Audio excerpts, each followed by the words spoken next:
വെളിപ്പാട് അധ്യായം 15. ഞാൻ വലുതും അത്ഭുതവുമായ മറ്റൊരടയാളം സ്വർഗ്ഗത്തിൽ കണ്ടു. ഒടുക്കത്തെ 7 ബാധയുമുള്ള 7 ദൂതന്മാരെ തന്നെ.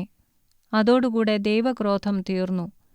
തീ കലർന്ന പളുങ്കുകടൽ പോലെ ഒന്നും മൃഗത്തോടും അതിന്റെ പ്രതിമയോടും പേരിന്റെ സംഖ്യയോടും ജയിച്ചവർ ദൈവത്തിന്റെ വീണകൾ പിടിച്ചുംകൊണ്ട് പളുങ്കുകടലിനരികെ നിൽക്കുന്നതും ഞാൻ കണ്ടു.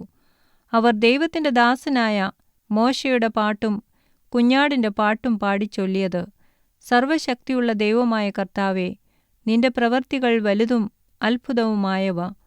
സർവ്വജാതികളുടെയും രാജാവേ, നിന്റെ വഴികൾ നീതിയും സത്യവുമുള്ളവ. കർത്താവേ, ആർ നിന്റെ നാമത്തെ ഭയപ്പെടാതെയും മഹത്വപ്പെടുത്താതെയുമിരിക്കും? നീയല്ലോ ഏക പരിശുദ്ധൻ. നിന്റെ ന്യായവിധികൾ വിളങ്ങി വന്നതിനാൽ സകല ജാതികളും വന്ന് തിരുസന്നിധിയിൽ നമസ്കരിക്കും. ഇതിന്റെ ശേഷം സ്വർഗ്ഗത്തിലെ സാക്ഷ്യകൂടാരമായ ദേവാലയം തുറന്നത് ഞാൻ കണ്ടു.